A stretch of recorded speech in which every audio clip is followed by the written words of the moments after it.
Hola, ¿qué tal? Bienvenidos. Esto es Semana. Nos conectamos con ustedes en este 16 de julio para hablarles de política, por supuesto, por una decisión del gobierno del presidente Gustavo Petro que objetó un proyecto que había sido aprobado por el legislativo y que beneficiaba a una gran parte del país. Ya les vamos a contar de qué se trata. Lo cierto es que esto era una promesa del Plan Nacional de Desarrollo. No se está cumpliendo con esta decisión del Ejecutivo y nuestra invitada es la representante a la Cámara de Cambio Radical, Carolina Arbeláez, quien es autora de esta iniciativa y nos va a explicar qué fue lo que pasó. Representante, bienvenida a Semana, ¿cómo le va? Gracias, Diego, por la oportunidad de contarle a toda la audiencia la importancia de este proyecto. Este es un proyecto que busca cerrar brechas sociales, reducir esa pobreza energética que va en línea con la transición energética que tanto habla el señor presidente de la República y que está alineada, usted lo ha dicho muy bien, con el Plan Nacional de Desarrollo, de lograr sustituir la leña, de lograr que esas poblaciones más vulnerables puedan cocinar con gas combustible y sustituir la leña que es tan dañina para el medio ambiente, pero a la vez también para la salud de esas mujeres que tienen la responsabilidad o hoy asumen la responsabilidad y la carga del hogar de cocinar.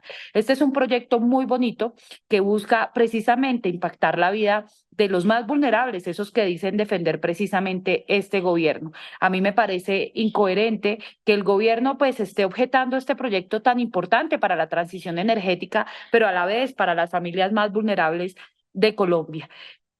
Lo que este proyecto pretende es subsidiar la red de gas de las familias más vulnerables, del programa de beneficiarios de las casas de interés social y prioritario, las viviendas de interés social y prioritario, y también del programa de mejoramiento de viviendas, que hoy son más de 1.600.000 familias las que todavía cocinan con leña en nuestro país. Esto es de no creer, pero pues bueno, es muy lamentable que pues el gobierno de Gustavo Petro objeta este proyecto porque supuestamente no tienen los recursos para hacer esta sustitución y para garantizar que el gas domiciliario sea un servicio público esencial.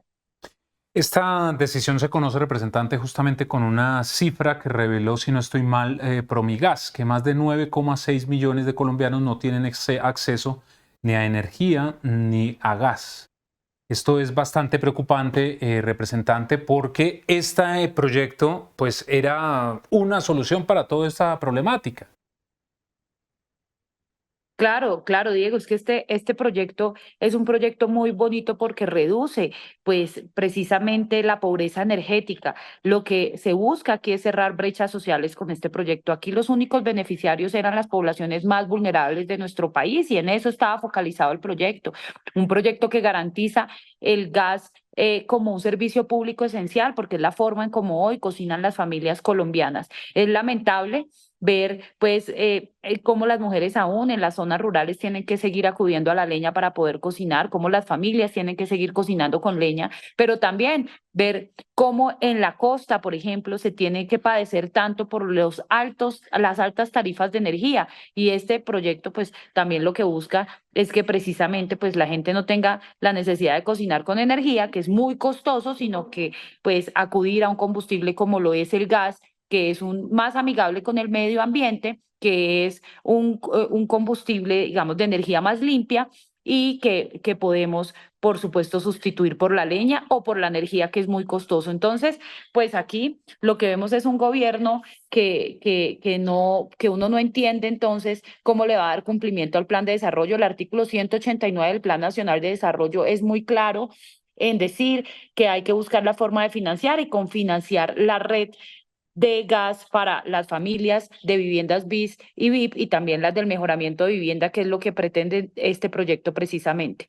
Logramos más de 2 años de debate, precisamente donde hicimos mesas de técnicas con el Ministerio de Vivienda, con el Ministerio de Minas, con el Ministerio de Hacienda. Y hoy el Ministerio de Hacienda, pues lo que dice es que no tienen la plata para darle cumplimiento a esta ley, pues cosa que la Corte Constitucional ya ha sido muy clara en eso y dice pues que esa no es una excusa para que los proyectos no tengan que salir o digamos no tengan que aprobarse o debatirse en el Congreso de la República. Lo importante aquí es que se dio y se socializó cuánto era el costo. El mismo Ministerio de Hacienda hizo un estimado de que el costo era de 68.000 millones de pesos que costaba esta iniciativa. Hoy en la objeción el ministerio dice que no se socializó ese impacto fiscal con los congresistas, cosa que es mentira, pero adicional a eso, pues que esto no está alineado al marco fiscal de mediano y largo plazo. El artículo 8 es claro en decir que la sostenibilidad fiscal de este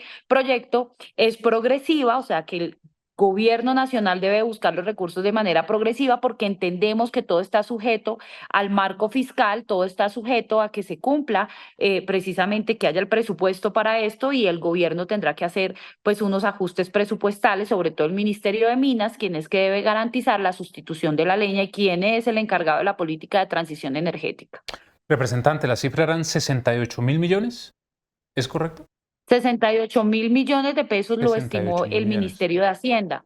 Ujú. Esto se socializó con tanto la Comisión Sexta, que es donde, digamos, nace la iniciativa. Las comisiones sextas es el primer debate, se da en las comisiones sexta y el segundo debate se da ya en la plenaria, donde también, por supuesto, que se socializaron los costos del proyecto. Es que hoy en día a las familias le entregan una vivienda de interés social, pero le toca adicional a eso pagar la red para poder cocinar de gas. Entonces, pues esto es un costo que oscila entre los 3 millones de pesos que muchas familias vulnerables en Colombia, por supuesto que no los tienen. Entonces, pues esta es la forma también en cómo cerramos brechas y transformamos la vida precisamente de las poblaciones más vulnerables en nuestro país. La red de gas hoy es vital para que las familias colombianas puedan cocinar y yo creo que pues este es un proyecto que permite que el gobierno haga un esfuerzo para que esas familias hoy puedan garantizar el gas como un servicio público esencial y por supuesto, sobre todo esas familias que hoy siguen cocinando con leña. Representante, por supuesto, 68.000 millones de pesos es bastante dinero, pero cuando es el Estado el que debe invertirlos en un proyecto benéfico como el suyo, ¿cómo entender, porque le entiendo que se socializó correctamente, cómo entender que se hace una objeción, pero sí se utilizan recursos para otro tipo de cosas? Por ejemplo, para darles 1 millón de pesos a jóvenes para no matar o otros gastos en que se ha visto incurso el Estado. ¿Cómo entender eso? ¿Cómo explicarle eso a la ciudadanía? Pues yo lo que veo aquí es que esas son las prioridades del gobierno. El gobierno tiene prioridades como es asignar recursos de casi 1.5 billones de pesos que vale el programa de Jóvenes en Paz y que le va a pagar 1 millón de pesos a delincuentes por no matar. 68.000 millones de pesos puede ser una cifra muy grande, pero cuando usted ve la transformación, es que la transformación y las brechas que se cierran con este proyecto y con esta iniciativa, pues vale la pena. Es que la transición energética vale, cuesta. Y entonces, pues vemos a un presidente de la República que se la pasa por el mundo hablando de transición energética, de cambio climático, pero cuando toca tomar acciones que cuestan dinero precisamente porque la transición energética cuesta y tiene un estimado de billones de pesos. Entonces, esto es parte de una transición energética justa, de cerrar las brechas de pobreza, de cerrar las brechas de pobreza energética que hoy sufren muchas familias colombianas. Yo veía un reportaje hace unos días que hicieron sobre cómo, por ejemplo, en Venezuela la gente tiene que volvió otra vez a cocinar con Ujú. leña, precisamente porque la política de Venezuela, de un país como Venezuela, que es rico en gas, que precisamente pues tiene una riqueza en este combustible, pues desafortunadamente un gobierno que tiene a las familias reprimidas, pues los pone también, esa es una forma en cómo también manipulan a las familias, que es pues regalándole las pipetas de GLP o la gente teniendo que hacer filas o teniendo que ir a conseguir leña para poder cocinar. Y súmele a todo esto estos costos de los que ha mencionado el representante, lo que costaría eventualmente una constituyente. Se ha hablado de que todo el proceso también podría costar más de 1 billón de pesos. Bueno, representante, entonces, con las objeciones que está haciendo el gobierno, ¿qué va a pasar con el proyecto? Bueno, este proyecto regresa nuevamente a donde se le dio inicio, que es en el Senado de la República. Entonces, pues aquí llega a segundo debate y pues serán los congresistas los que decidan si aceptan o no aceptan estas objeciones. Si no se aceptan, que es lo que yo espero, que el Congreso y los congresistas seamos serios, responsables y coherentes, pues no se acepta la objeción presidencial, esto va a un análisis y a un estudio de la Corte Constitucional. Quien dirá si, pues la objeción que hizo el señor presidente por ser un proyecto inconstitucionalidad, por la inconstitucionalidad, porque supuestamente no estaba socializado con los congresistas el impacto fiscal de este proyecto, cosa que pues es mentira, falta la verdad el señor ministro, porque sí se socializó, sí estuvieron los congresistas enterados de cuánto costaba el proyecto, pero pues será ahora la Corte, estamos en manos primero del Congreso, de que rechace la objeción, y después de la Corte Constitucional, quien tendrá que hacer un estudio y una revisión del proyecto. Y pues quedamos entonces muy atentos a lo que va a ocurrir con este proyecto de su autoría. Representante, estamos a 4 días de que inicie la tercera legislatura, que por ahora pareciera ser pues bastante convulsionada, porque digamos que toda la agenda va a estar centrada en la constituyente, en el fast track, en toda la agenda política que ha querido el presidente Gustavo Petro. ¿Cree que va a ser convulsionada esta legislatura? Pues yo creo que esta es una legislatura muy importante, por eso seguimos insistiendo en que ojalá la mesa directiva sea una mesa directiva independiente del gobierno nacional, una mesa directiva autónoma, que es pues el primer paso a enfrentar un año donde hay unas amenazas democráticas, unos riesgos muy duros para la democracia. Uno de esos pues es la famosa Asamblea Nacional Constituyente, que pues en todos los discursos que ha dado el señor presidente Gustavo Petro, pues hemos visto que no tiene intención alguna de tramitarla legalmente, como dice la Constitución, sino que él seguramente lo que se va a inventar es un decreto de emergencia para poder convocar a una Asamblea Nacional Constituyente. Esto lo hemos estado advirtiendo. Yo no creo que el señor presidente quiera respetar la Constitución, porque no es su intención, muy a pesar de la ingenuidad del señor ministro de Interior. Y pues ahora, con el anuncio del fast track, cosa que pues es una propuesta inviable, para mí es inviable,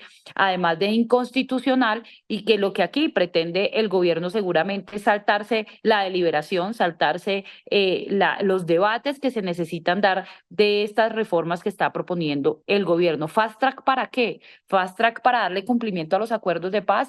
Si aquí lo que se necesita es que el gobierno empiece a ejecutar los recursos. Hace poco denunciamos cómo el gobierno sigue sin ejecutar los recursos de la implementación de la paz que tienen a cargo el Departamento de Prosperidad Social. Más de 1.9 billones de pesos se dejaron de ejecutar el año anterior, en el año 2023, casi 2 billones de pesos se dejaron de ejecutar precisamente de la implementación de la paz, que están a cargo del DAPRE, y no se ejecutaron, 0.0% de ejecución en el año 2023. Y en lo que vamos de este año tampoco se han ejecutado los recursos. Entonces yo me pregunto es, ¿qué está haciendo este gobierno para darle cumplimiento a esos acuerdos de paz? Porque yo tampoco le he visto voluntad política ni presupuestal al gobierno del cambio. Cuando usted dice, representante, que ojalá sea una presidencia independiente en la Cámara de Representantes, ¿Cambio Radical está apoyando a Catherine Miranda? Respaldamos la postulación de Catherine, respetamos los acuerdos, por supuesto. Para nosotros el camino ideal es que el partido se pueda poner de acuerdo, pero pues hemos abiertamente respaldado la candidatura o la postulación de Catherine Miranda a la presidencia. De hecho, pues además promoviendo que ojalá la mesa directiva pueda estar en cabeza, liderando una mujer. Qué tan importante sería enviar ese mensaje también, no solamente de autonomía, sino también de representatividad de las mujeres ahí en la mesa directiva. Y además de eso, porque los dos presidentes que ha tenido la Cámara pues han sido de la Casa de Nariño, David Racero y Andrés Calle. Calle bastante cuestionado por todo este escándalo de la Unidad Nacional de Gestión del Riesgo. Por eso, pues para equilibrar las cargas debería ser alguien independiente. Total, hoy en la mesa directiva, hoy el Congreso de la República, tanto en el Senado como en la Cámara, necesita de tener una mesa directiva independiente que, por supuesto, trabaje con las bancadas, con los diferentes partidos, con la oposición, que priorice los debates de control político. Lamentablemente, nosotros los únicos espacios de control político que tuvimos, por ejemplo, en la legislatura anterior, inclusive también en la del primer año, fue acudiendo a las mociones de censura. Fue en las mociones de censura que tuvimos la oportunidad de hacer control político, pero realmente agenda de control político, de debates de control, la Cámara no, muy pocos tuvo, y yo creo que esto es un ejercicio importante y vital para la democracia. Representante, mil gracias por haber estado con nosotros aquí en Semana y estamos atentos entonces a lo que ocurra con su proyecto. Que tenga buen día.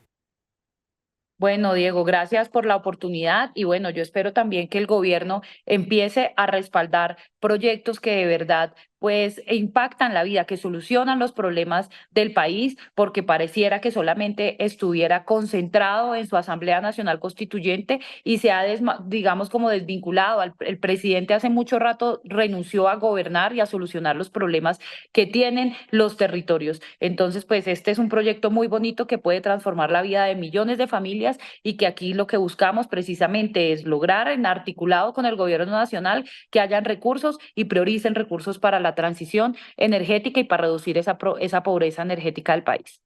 Pues un abrazo, representante, y a ustedes también gracias por estar con nosotros. Ya saben que las citas a través de todas nuestras redes sociales e ingresen a semana.com para que encuentren allí todas las noticias de lo que ocurre en Colombia y en el mundo. Que estén muy bien.